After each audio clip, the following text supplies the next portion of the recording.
There's a generation that was handed more options than any group of humans in history. More ways to meet people, more ways to communicate, more freedom to define what love even looks like, and somehow ended up the loneliest generation on record. That's not an opinion. That's what the data says. At Gravity of Attraction, we don't flinch from uncomfortable patterns. We trace them back to their root. And what's happening with millennial relationships right now isn't a personal failure. It's a structural crisis playing out across an entire generation. Quietly, privately, one unmatched conversation at a time. Here's what's actually going on. Your parents got married at 23. You can barely commit to finishing a series. That gap isn't just a generational quirk. It's a measurement. Only 44% of millennials are married compared to 81% of the silent generation at the same stage of life. Something fundamentally shifted, and it's not what most people assume. According to Pew Research, a quarter of 40-year-olds have never been married. In 1980, that figure was 6%. You're not broken. You're trying to navigate a completely different game with rules nobody handed you. Here's where it gets interesting. 72% of millennials consciously choose to be single for a period of time. This isn't drift, it's a decision.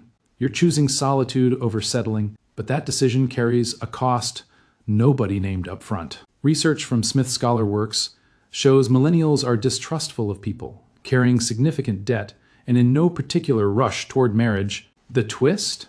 86% still want it eventually. So the rejection isn't of marriage itself.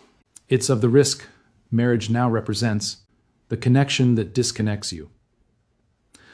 Studies from the Family Journal found that 79% of millennials use social media multiple times daily, and that constant use is quietly reshaping the architecture of how you form bonds. Researchers found it contributes to increased conflict and higher rates of infidelity. The tool you're using to stay close to people is gradually eroding your capacity for actual closeness. You're more reachable than any generation before you, and more alone. Dating apps entered with a promise, infinite possibility. 83% of millennials spend up to 2 hours daily inside them. But research from Elon University found that 70% of college students never meet their matches in person. The swipe has become entertainment, not pursuit. People are being processed like options in a catalog, and when you treat others as interchangeable, the logic eventually applies to you too. The ghosting loop. 84% of General Z and millennials have been ghosted, and 67% of people who've been ghosted have ghosted someone else. Psychologists call it reciprocal ghosting. You absorbed the wound, so you preemptively inflict it. It's not cruelty, it's armor. Research published in the Journal of Social and Personal Relationships clarifies that ghosting itself isn't new. What's new is how frictionless it's become. Someone used to have to lose your number. Now they press one button. 29% of people who ghost have pointed to app design itself as a contributing factor. The technology built for connection made disconnection trivially easy, and the damage isn't trivial. 44% of people who've been ghosted report long-term mental health effects, diminished self-worth, fractured trust, residue that shapes every relationship that follows. You're not just ending a conversation, you're leaving a mark on someone's ability to believe the next person. The standards paradox. Research from OkCupid found that 22% of millennial women require a college degree and a partner, and nearly half prioritize income and financial standing. The checklist has become exhaustive, and when someone doesn't clear every item, there's always another profile. Except the abundance is an illusion. The paradox of choice is well documented. The more options available, the less satisfied you become with any single one. You're not raising your standards. You're using options as a reason to never commit to one. The financial trap. Bentley University research found millennials view marriage as a financial risk, something to be earned through stability first. The problem is that stability itself keeps moving. Student debt, housing costs, economic volatility, the threshold never quite arrives. The median age for first marriage is now 30 for men, 28 for women, 7 years later than in 1968. And 12% of millennials are choosing cohabitation over formal commitment, testing the water without stepping in. Research from PMC shows 68% of women who expect to marry also expect to live together first. Only a third follow the traditional sequence. The rules are being rewritten, but the fear that no rules work anymore is running underneath all of it. What the data about children reveals. Ohio State research found that children of divorce wait longer to marry themselves. They watch the institution fail up close. Now they're compensating with caution.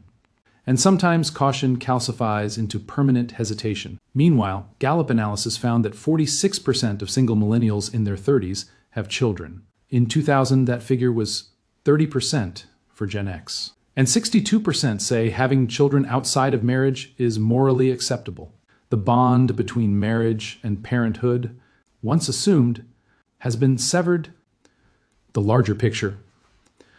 36% of millennials live in households of 3 or more adults.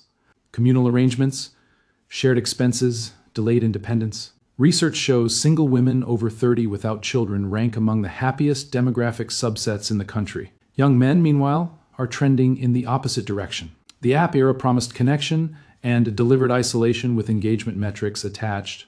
43% of millennials say their ideal relationship is non-monogamous. 43% say it's monogamous. The generation is split exactly down the middle, and that indecision has real consequences.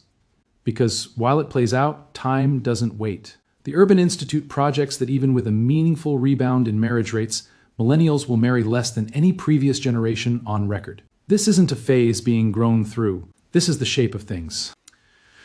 What gravity of attraction wants you to hold on to? 93% of Gen Z, the generation watching yours navigate all of this, are still interested in marriage. They're taking notes, learning from the patterns forming ahead of them, or inheriting them. Psychology professor Charles Hill framed it clearly. Every generation figures out what they want from life, but this generation is doing it inside an era of infinite choice with almost no guidance. Previous generations chose from a handful of people in proximity. You're sorting through millions of profiles with no map. You're not failing at relationships. You're the first generation attempting to form them inside a digital environment where people have been flattened into profiles. Commitment is a gesture, and ending things requires less effort than a conversation. Women are more educated, more financially autonomous than ever before. The old rationale for marriage, protection, provision, survival, no longer applies by default. So the question becomes genuine. Why? And that question deserves a real answer, not a reflexive one. Here's what the data actually points toward. You still want connection, real connection. 81% say being single has benefited their lives in meaningful ways. More investment in health, work, friendship.